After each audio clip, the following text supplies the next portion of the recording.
Hi, you guys. So I would like to read you guys something that I've been putting together the past few days. I got my journal right here.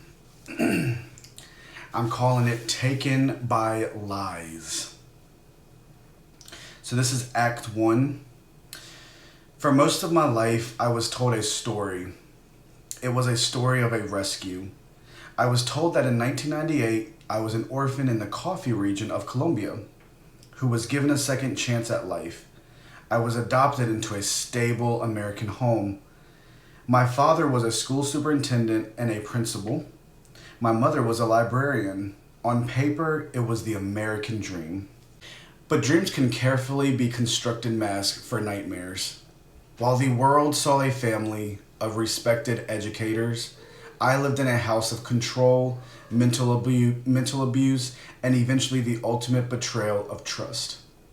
Between the ages of 13 and 16, the man that the community looked up to as a leader was my abuser. I grew up thinking I was one of the lucky ones, and that I was lucky to be there. I grew up thinking my biological family didn't want me. I was wrong about everything. Act 2. As I grew older, I started looking at the papers that legalized my rescue. I had to threaten my adopted father into giving them to me, otherwise I was going to court. This is when the first crack appeared. My adoption wasn't just a humanitarian act, it was a transaction. I eventually discovered that my siblings and I were offered as a bulk discount. My adopted parents were told it would be cheaper to take all four of us than just one or two, which was originally the plan. We weren't treated like children, we were treated like inventory. And then there was the signature on the documents, David Barros Velez. In my hometown of Colombia, he is a powerful man. But today, he is a convicted criminal. Sentenced to decades in prison for money laundering and corruption, my very identity was notarized by a man who made a career out of laundering the truth. I started to realize I wasn't just adopted, I may have been sold. Sold to the parents who can and will do anything they wanted, and because it was considered a closed adoption, we would go our whole lives not knowing anything but that our adopted parents had saved us. Act 3. Yesterday I finally heard the other side of the story. I reconnected with my sister Sandra and my uncle Norbe.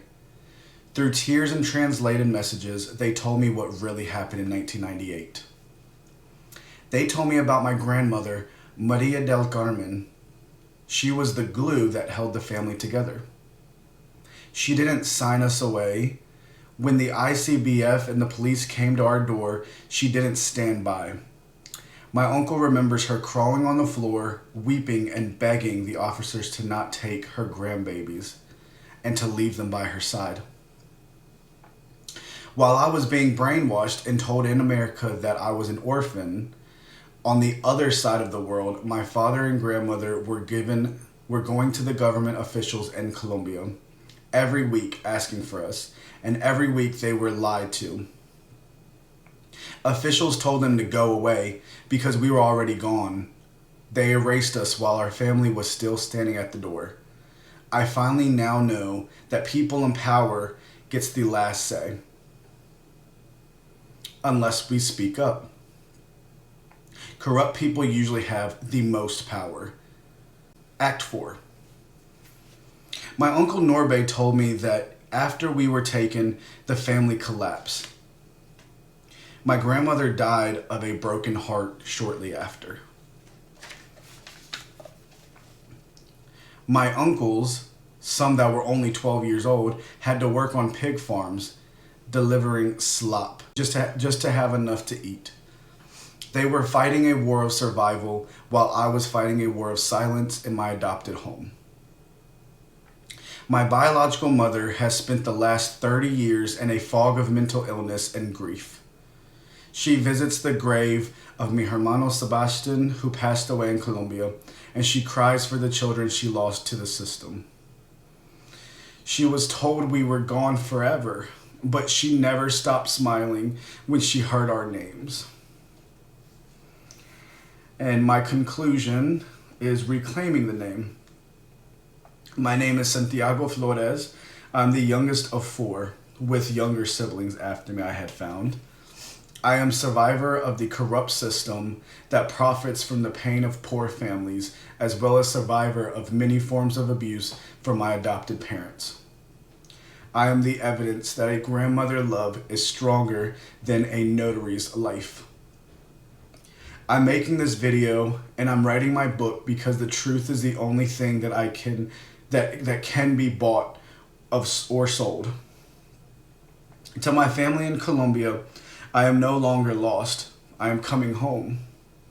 And to anyone else who has ever felt their better life was built on a lie, you were not alone.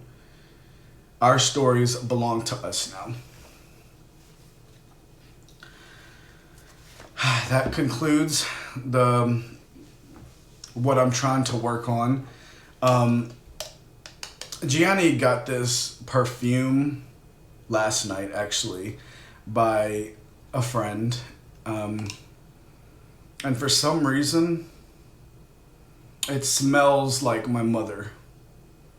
I don't know what she smells like or what, but I don't know. It smells just like something that she would probably smell like. It's called Odyssey. So I spray it and I feel like I can smell my mom. This isn't the end. This is just the beginning of something beautiful. All right. Thank you for listening. I love you guys.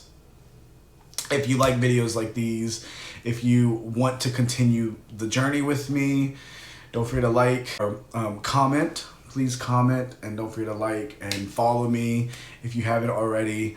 It helps push my story out, and I feel like we've stayed silent for long enough. I think that it's time for survivors to get their stories out there. So I love you guys. I will see you guys in the next video. I hope you guys have a great day, and until then, bye you guys.